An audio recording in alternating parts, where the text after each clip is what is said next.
उज्जैन में एक राजा था, उसका नाम था भर्तृहरि।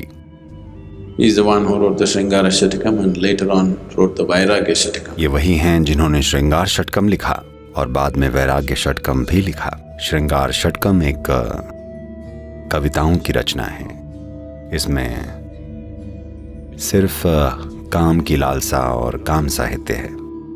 वैराग्य षटकम एक पूरी तरह से वैराग्य और त्याग की रचना है। ये राजा शारीरिक सुखों में डूबा हुआ था। वो वाकई अपनी मनमर्जी करते हुए जी रहा था।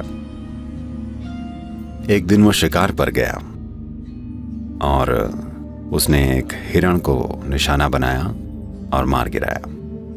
जब हिरण मर गया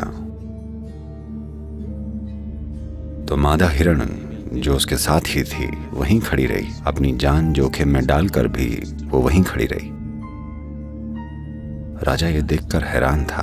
भागकर अपनी जान बचाने के बजाय वो वहीं मरने के लिए तैयार खड़ी थी।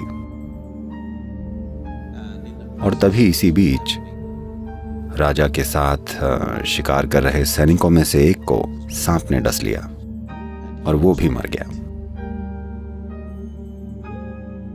जब वो मरा, उसकी पत्नी आई और जैसे ही उन्होंने सैनिक को आग के हवाले किया तो बड़ी मुश्किल से लोगों ने उस औरत को आग से दूर रखा, क्योंकि वो आग में कूद जाना चाहती थी। तो राजा ये देखकर राजा हैरान हो गया।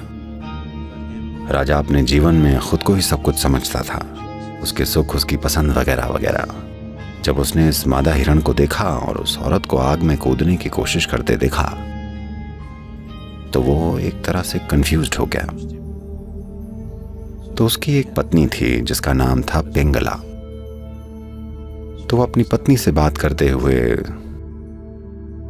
बोला, पता है आज मैंने ये दो घटनाएं देखी, इन्होंने मेरा मन पूरी तरह से कंफ्यूज्ड करके रख दिया है। तब पिंगला बोली, अगर दो दिल मिलकर एक हो गए हों तब ऐसा ही होता है, ये एक स्वाभाविक चीज है। There's nothing amazing about it, there's nothing intriguing about it. If two hearts are really become one in their experience, this is how it will be. इसमें आश्चर्य की बात नहीं है, हैरानी की कोई बात नहीं है। अगर दो दिल उनके अनुभव में वाकई मिलकर एक हो गए हों, उसने बड़े सहज होकर कहा जैसे ये एक आम बात है। तो इसने राजा को और भी हैरानी में डाल दिया कि उसकी पत्नी भी यही कह रही है। उसके पास 500 स्त्रियां थीं, उसे ये बात समझ में नहीं आई। तो अगली बार जब वो शिकार पर गया, वो इसको आजमाना चाहता था। उसने क्या किया कि उसने अपने कपड़ों पर जानवरों का खून सान कर उन्हें महल में भिजवा दिया और पिंगला को यह बताया गया कि राजा मर गए हैं, उन्हें एक बाघ ने मार डाला। तो जब पिंगला को ये खून से सने कपड़े मिले, उसने कपड़े नीचे रखे, कपड़ों को नमन किया और फिर उन कपड़ों पर लेट गई और उसने वहीं अपनी अंतिम सांस ली और मर गई। जब उसे इस बात का पता चला तो वो इतना ज्यादा परेशान हो गया कि वो बस ऐसे ही उसे परखना चाह रहा था और उसने सच में अपनी जान दे दी। और तब उसने अपना राज्य छोड़ दिया और एक ऋषि बन गए। और तब उन्होंने वैराग्य षटकम की रचना की। ये कविताओं वाली सुंदर रचना है। यही स्त्री प्रकृति का स्वभाव है कि नतीजा महत्वपूर्ण नहीं होता, बल्कि उस पल में भावना का आवेश और प्रेम किसी भी नतीजे से ज्यादा महत्वपूर्ण होता है। किसी काम का नतीजा क्या होगा, यह हिसाब लगाना पुरुष प्रकृति का स्वभाव है। पुरुष प्रकृति हमेशा नतीजे के बारे में सोचती रहती है। स्त्री प्रकृति नतीजे के बारे में नहीं सोचती, बल्कि सोचती है कि अभी क्या मायने रखता है। आप क्या सोचते हैं या दूसरा क्या सोचता है, ये स्त्री प्रकृति का स्वभाव नहीं है।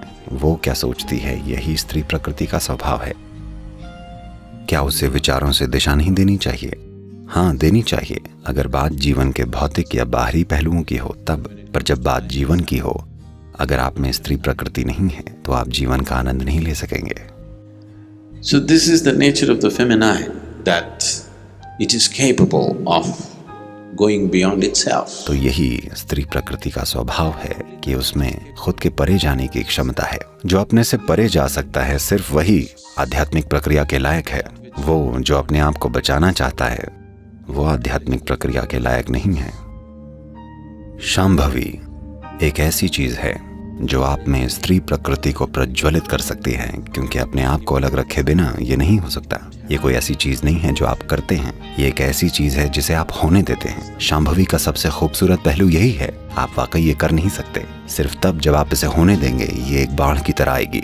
अगर आप इसे सही से टेक्निकली करना चाहेंगे तो कुछ नहीं होगा, क्योंकि प्रैक्टिस अपने आप में कुछ नहीं करती।